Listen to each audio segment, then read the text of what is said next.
কৰি যায় city lights কোনে আহে কোন ঘূৰি ঘূৰি ঘূৰি যায় চিটি লাইটছ কিনো পায় কিনো হেৰুৱাই চিটি লাইটছ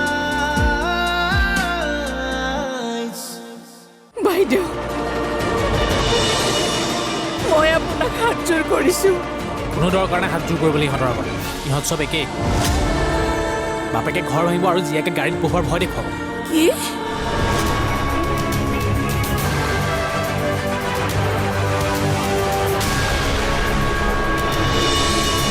পাৰিবাৰিক সমস্যাৰ বাহিৰে মোৰনো আৰু কি সমস্যা থাকিব পাৰে মোৰ ঘৰলৈ যাবলৈ মন নাযায় কিন্তু কি ছাৰ তোমাক দেখিলে মোৰ ঈৰ্ষা হয়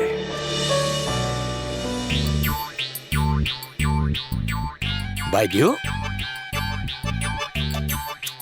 আৰে তই কি মানুহ বাইদেউ মই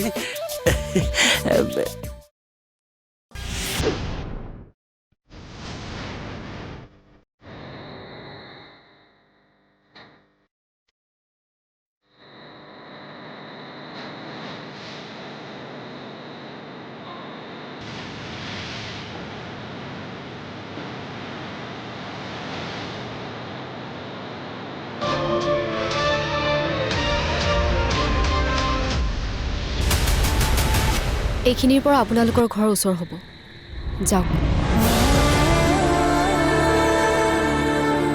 আপোনালোকক থানালৈ নিলোঁ আমাক দয়া কৰি দেখুৱাব নালাগে অপৰাধীৰ দৰে ধৰি আনিছে যেতিয়া জেললৈ লৈ যাওক আমাক উৎপল কথাবোৰ বুজিবলৈ চেষ্টা নকৰা কিয় বাইদেউ পাৰে যদি আমাক সহায় কৰক মাটিৰ কাগজ পত্ৰ আমাৰ লগত সকলো আছে এই পুলিচ আদালত এইবিলাকৰ আমাৰ একো অভিজ্ঞতা নাই বাইদেউ আমাক পাৰিলে সহায় কৰক আপোনালোকে পুলিচত কমপ্লেইন কিয় দিয়া নাই আমি কমপ্লেইন কৰিছিলোঁ বাইদেউ একো কাম নিদিলে এই চলিহা কোম্পানীয়ে চাগে বহুত টকা দিলে আমাৰ কথাত কোনো কাণ সাৰেই নিদিয়ে সুনিতা হয় মেম ৰিপৰ্ট লিখক অ'কে মেম এই কেছটো মই চাম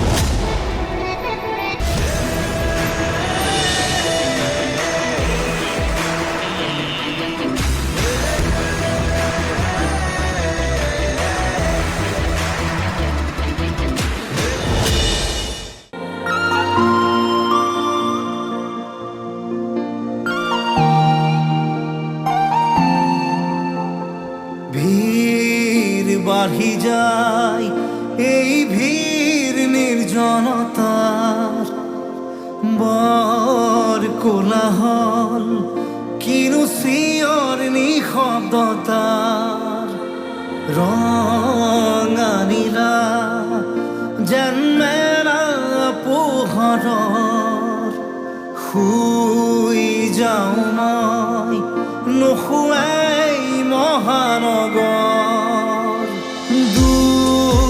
কৰবাত কাৰ দুচকুত থৈ অহা মোৰ সেই হাঁহিবোৰ বিচাৰো মায়াবী ৰাতিৰ বুকু চিটি লাইটছ কাণে কাণে কি কৈ যায় চিটি লাইটছ কোন আহে কোন ঘূৰি ঘূৰি যায় চিটি লাইটছ কি পায় কি হেৰুৱাই চিটি লাইটছ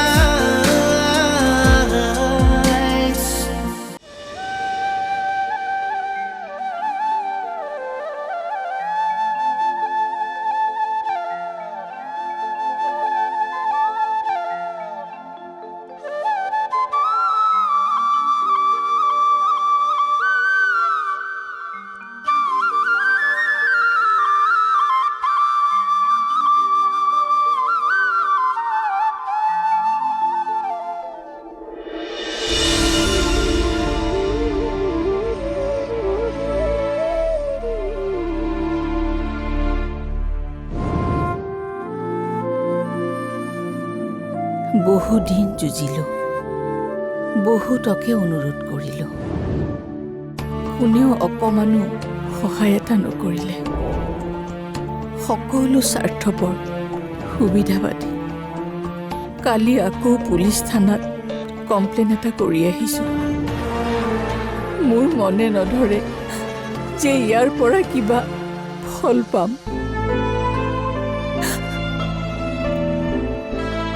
গতিকে মই আজিয়ে শেষবাৰৰ বাবে প্ৰতিবাদ কৰিম। এনেকুৱা প্ৰতিবাদ কৰিম গোটেই দেশৰ মানুহে দেখিব। বাবাৰ মুখখনলৈ চাবই নোৱাৰি। কি কৰা নাই সি? আপুনি মোক শক্তি দিয়ক। এই ঘৰখন একো নহয়। মই এই ঘৰখনক এটা আচুৰো কৰিব নিদিওঁ।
উৎপল, কিয় মাতিছা মোক?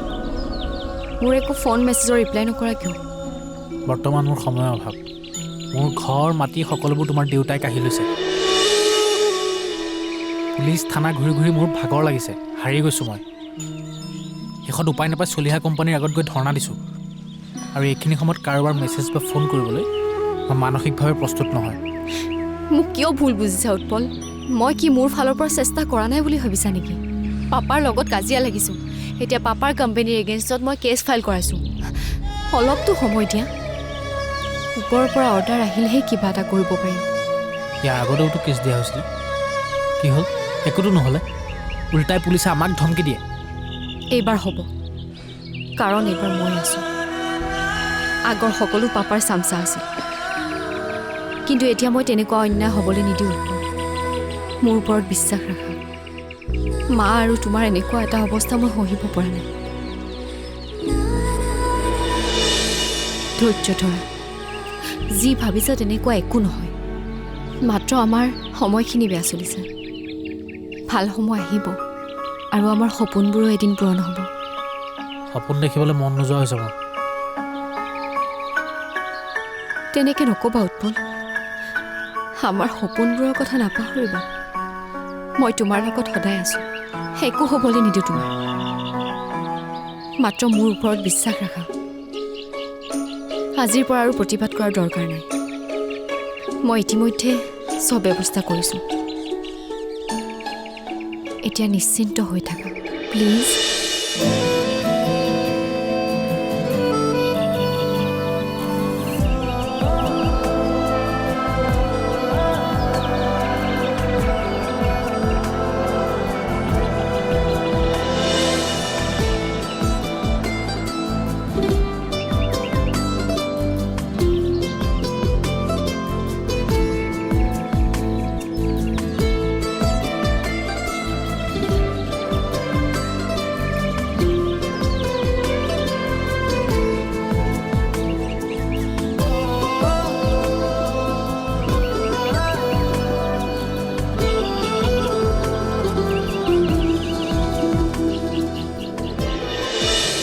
কোৱা কথাটো কেতিয়াও কোৱা নাই।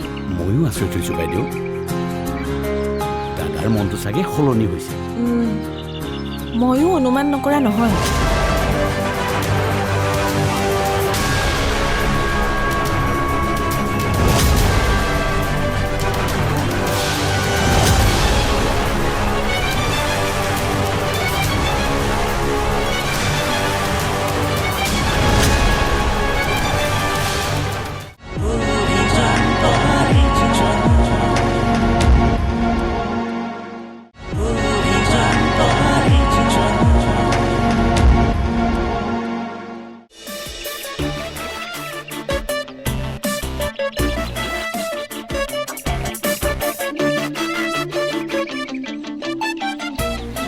দাদা চাহ, জালুক আৰু আদা দিয়া চাহ।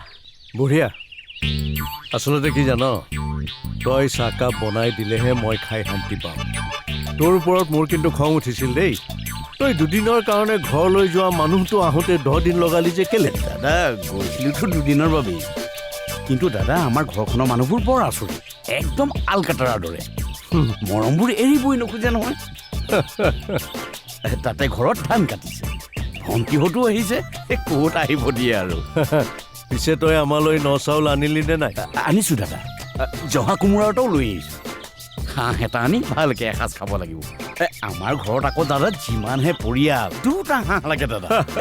আচলতে দাদা গোটেই পৰিয়ালটোৱে একেলগে বহি এসাঁজ খোৱাটো বৰ বেলেগ আমেজ আছে অ'। এবাৰ সময় উলিয়াই তহঁতৰ গাঁৱৰ ফালে ফুৰিবলৈ যাব লাগিব। দাদায়ো ধেমালিখন কৰে আৰু দেই। মই ধেমালি কৰা নাই, সঁচাই কৈছোঁ।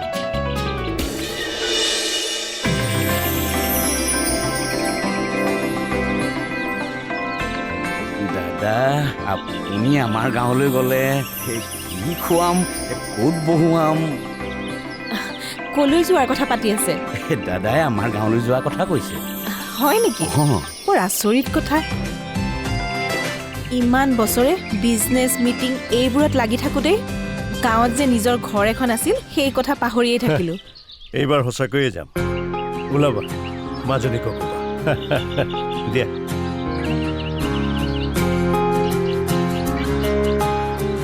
এওঁৰ আকৌ হঠাৎ কি হ'ল? এনেকুৱা কথাটো কেতিয়াও কোৱা নাই।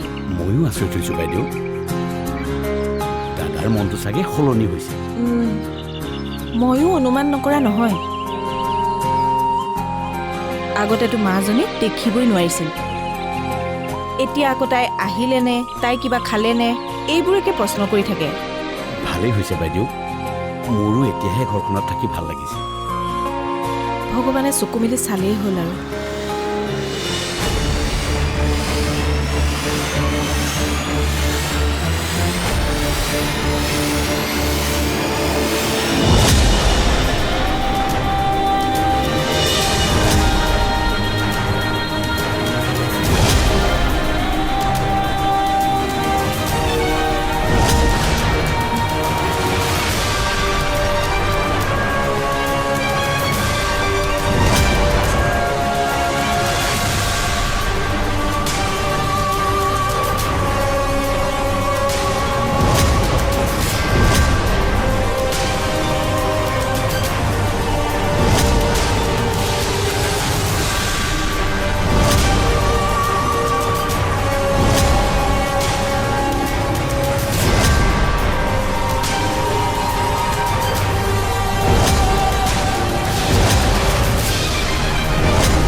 এই মুহূৰ্তৰ এক ব্ৰেকিং নিউজ মহানগৰ মাজমজিয়াত সংঘটিত হৈছে এটা চাঞ্চল্যকৰ ঘটনা চলিহা গ্ৰুপ এণ্ড কোম্পানীৰ সন্মুখত আজি কিছু সময় আগতে এগৰাকী মহিলাই নিজৰ গাত জুই লগাই আত্মহত্যা কৰে জানিব পৰা মতে আত্মহত্যা কৰা মহিলাগৰাকীৰ নাম ৰেণু শইকীয়া পুনৰবাৰ জনাইছো এক ব্ৰেকিং নিউজ মহানগৰীৰ মাজমজিয়াত সংঘটিত হৈছে আন এক আত্মহত্যাৰ ঘটনা চলিহা গ্ৰুপ এণ্ড কোম্পানীৰ সন্মুখত আজি কিছু সময়ৰ আগতে এগৰাকী মহিলাই নিজৰ গাত জুই লগাই আত্মহত্যা কৰে জানিব পৰা মতে বিগত কেইবাটাও দিন সেই মহিলাগৰাকীয়ে চলিহা কোম্পানীৰ গেটৰ সন্মুখত প্ৰতিবাদ কৰি আছিল আৰু আজিৰ দিনটোত সেই মহিলাগৰাকীয়ে আত্মহত্যাৰ পথ বাছি লয় ইমান ডাঙৰ ঘটনা এটা সংঘটিত হ'বলৈ পালে কেনেকৈ ইমান বাৰ কৈছিলোঁ যে নজৰ ৰাখ চুপ দেউতাক ক'বা এতিয়া আৰু চিন্তা নাই আহি পেলাই আমাৰ ঘৰটো ভাগি দিবলৈ ক'বা এনেও প্ৰতিবাদ কৰা মানুহগৰাকীটো নায়েই আচলতে তেওঁক হত্যা কৰা হৈছে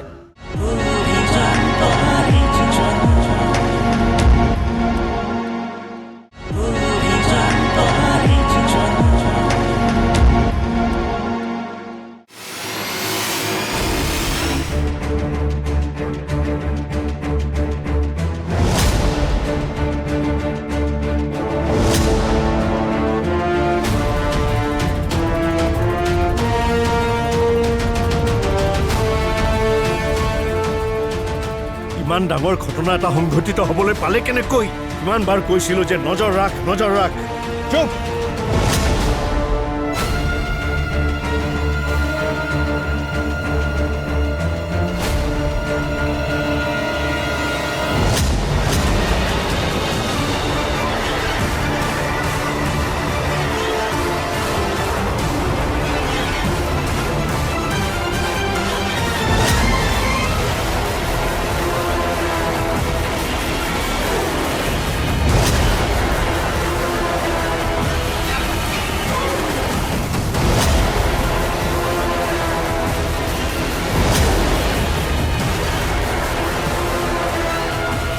উৎপল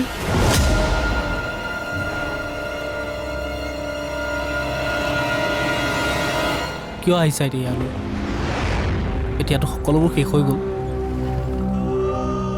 মাক স্পখনত জ্বলাওঁতে বেছি সময় নালাগিল দাদা কাৰণ আধাখিনি গোটেই দেহটোৰ তোমালোকৰ দেউতাৰ অফিচতে জ্বলিলে দেউতাক ক'বা এতিয়া আৰু চিন্তা নাই আহি পেলাই আমাৰ ঘৰটো ভাগি দিবলৈ ক'বা এনেও প্ৰতিবাদ কৰা মানুহগৰাকীটো নায়েই আচলতে তেওঁক হত্যা কৰা হৈছে তেওঁক মৰিবলৈ বাধ্য কৰোৱা হৈছে প্ৰথমতে মানসিকভাৱে আৰু পিছত এনেকৈ উৎপল নাহিবা মোৰ ওচৰলৈ চোৱা লাগি আছে মোৰ গাত আৰু 11 দিনৰ পিছত মোৰ মাৰ শ্ৰাদ্ধ এতিয়াই মাতিলোঁ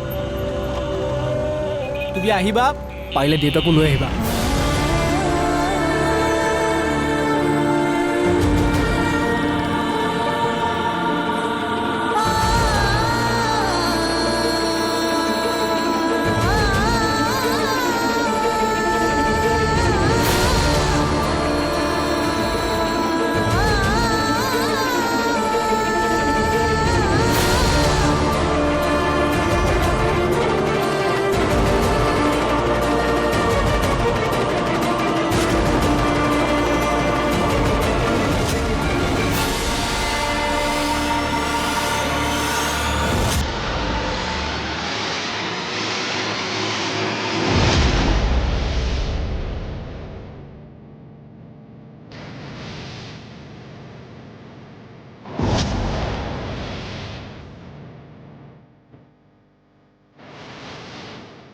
তাত মই কিয় ৰাখিছিলোঁ কৈ থাকোঁতে তাতে এই ঘটনাটো কেনেকৈ সংঘটিত হ'বলৈ পালে ছাৰ ঘটনাটো ইমান সোনকালে ঘটিল যে মই ধৰিব নোৱাৰিলোঁ একদম চুপ তোৰ অকৰ্মান্যতাৰ কাৰণে আজি মোৰ সকলো বৰবাদ হ'বলৈ গৈ আছে আঁতৰ হ মোৰ চকুৰ সন্মুখৰ পৰা আঁতৰ হ get out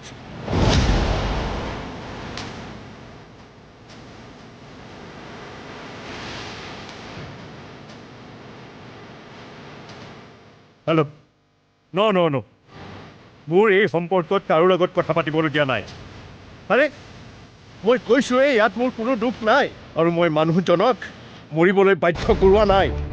just stop it, stop. Baruah, খবৰটো ভাইৰেল হৈ পৰিছে, সকলোৱে জানিব পাৰিছে। কোনোবাই মোক শেষ কৰিবলৈ ষড়যন্ত্ৰ কৰিছে।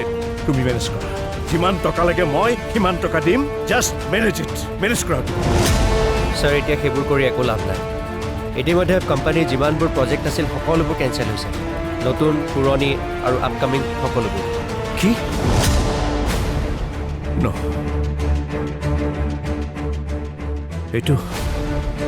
সেইটো কেনেকৈ হ'বলৈ পালে? হা? তুমি কিবা এটা মেনেজ কৰা প্লিজ। ক্ষমা কৰিব ছাৰ, মই আৰু একো কৰিব নোৱাৰিম। Baruah, it's my order. Sir, মই আৰু এতিয়াৰ পৰা আপোনাৰ কৰ্মচাৰী নহয়। হোৱাট? হয় ছাৰ, ইতিমধ্যে কোম্পানীত যিমানবোৰ কৰ্মচাৰী আছিল প্ৰায় সকলোৱে ৰিজাইন দিছে। মই আৰু ইয়াত কাম নকৰোঁ। বৰুৱা,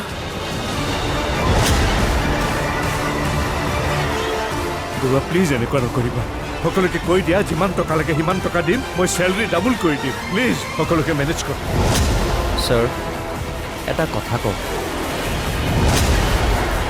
এইটো কথা সঁচা যে যেতিয়া মানুহৰ বহুত টকা থাকে তেতিয়া সকলোবোৰ কিনিব বিচাৰে, কিন্তু তাৰ ভিতৰত এনে কিছুমান বস্তু আছে যিবোৰ টকাৰে কেতিয়াও কিনিব নোৱাৰি।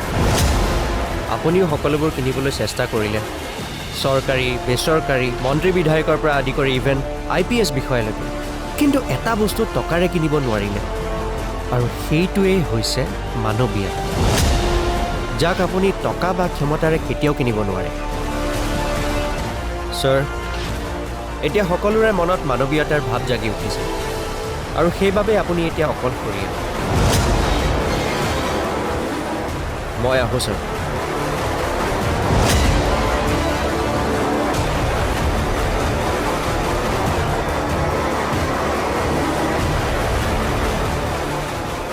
মই সকলোকে কিনি পেলাম, চব মেনেজ কৰি দিম। এই সূৰ্য চলিহা ইমান সহজতে হাৰ মনা মানুহ নহয়। সকলোকে কিনি পেলাম মই। চোৱা উৎপল, কোনো সম্পৰ্ক শেষ বুলি ক'লে শেষ নহয়, আৰু শেষ বুলি ক'লে শেষ নহয় কাৰোবাৰ প্ৰতি থকা মৰম, ভালপোৱা আৰু বিশ্বাস। এতিয়া সেইবোৰ কৈ একো লাভ নাই। হেৰি, আপুনি এইবোৰ কি কৰিবলৈ ওলাইছে? মই বৰবাদ হৈ গ'লো, বুজিছা? I am finish. এতিয়া যিয়ে মোৰ পিছত লাগিব তাকেই মই শেষ কৰি পেলাম। আপুনি এইবোৰ পাগলামি নকৰিবচোন। ইয়াত গোটেইখিনি ডিটেইলছ আছে, আৰু বাকীখিনি ডিটেইলছ মই আপোনাক মেইল কৰি দিম। বহুত পৰিয়াল বাইদেউ, বহুত পৰিয়াল শেষ হৈ গৈছে। City